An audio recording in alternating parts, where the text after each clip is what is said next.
you don't have to talk to someone for very long and really talk to them and get beneath the surface until you find, there's a tragedy or 2 or 3 or 10 lurking not very far beneath the surface. Someone in the family is very ill. There's a childhood history of extreme pathology, alcoholism somewhere in the family, maybe a touch of insanity. Someone has cancer. Some older relative is dying. There's financial trouble. There's economic trouble. There's marital trouble. It's like life is trouble. And now, that doesn't mean it's all trouble, but man, it's trouble. And sometimes it's a lot of trouble. And sometimes it's so much trouble that you can barely stand it. And you see that because people get depressed and they commit suicide. And the reason they do that is because they think not being is better than being. And that's quite the decision, So, and it's not that uncommon among people who are depressed. And so it's a very important thing to consider. And it isn't just a matter of depression and suicide. That's bad enough. But, if you're unhappy because your suffering has pushed you past the point of your ability to cope, then there's all sorts of other things that can happen to you that aren't directed towards you. You can become cynical, and you can become bitter, and you can become cruel, and you can become narcissistic and deceitful and arrogant, and it's like everything's for you. And then you're out for revenge. That's a nice one. I don't know against who, but maybe everyone. Maybe even including you, because you're not happy about the role you've played in generating your own misery. I mean, there's a lot of darkness underneath the suffering. And so, and that's an ever-present existential danger for human beings. We're aware of the future. We're aware of our fragility. We're aware of our mortality. It's something that makes us truly unique, truly conscious in a way that no other creature is, and capable of things that no other creature can do, but also bearing an unbelievably heavy existential load. We're the only creatures that have to always contend with the fact that we're finite and that everyone we know is in the same position, that allied with the suffering. And so that's there all the time.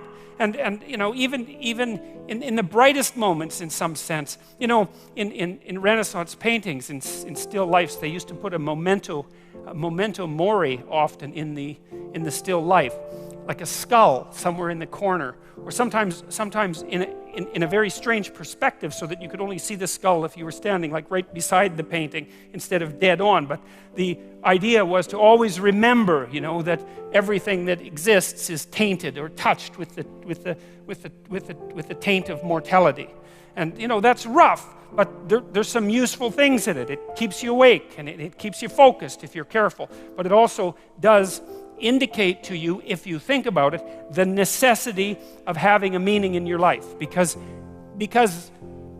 if it's true intrinsically that life has this unbearable element of suffering, which seems to be completely what would you say, indisputable as far as I'm concerned, and it's worse than that too, because it's not just suffering, it's suffering contaminated with malevolence, right? It's bad enough to have something bad happen to you, and it's likely that that'll happen, but it's even worse for you to do it to yourself and to know that you did it.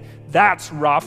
And it's also extraordinarily rough to be betrayed by someone else, or tyrannized by your own culture.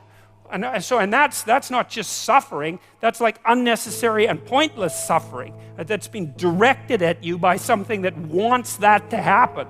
And so both of those are very, very powerful, let's say, archetypal forces, suffering and malevolence, and we have to deal with them at every level of reality. And you need something to push back against that. It's not optional if that's the default position, and I think it's the default position. Like, a meaningless life isn't meaningless. It's suffering and malevolence.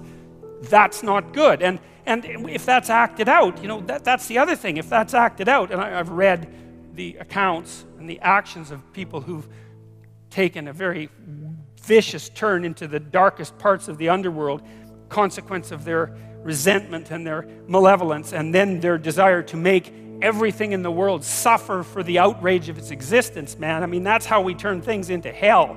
If you want to know why totalitarian states take the brutal twists they take, and why people are motivated to do the absolutely terrible things that they do, well, that's why, is that the suffering and the malevolence that's intrinsic to life overwhelms them, and they turn in a very bad direction, and then they make everything that's already bad way worse, and we're very, very inventive at such things.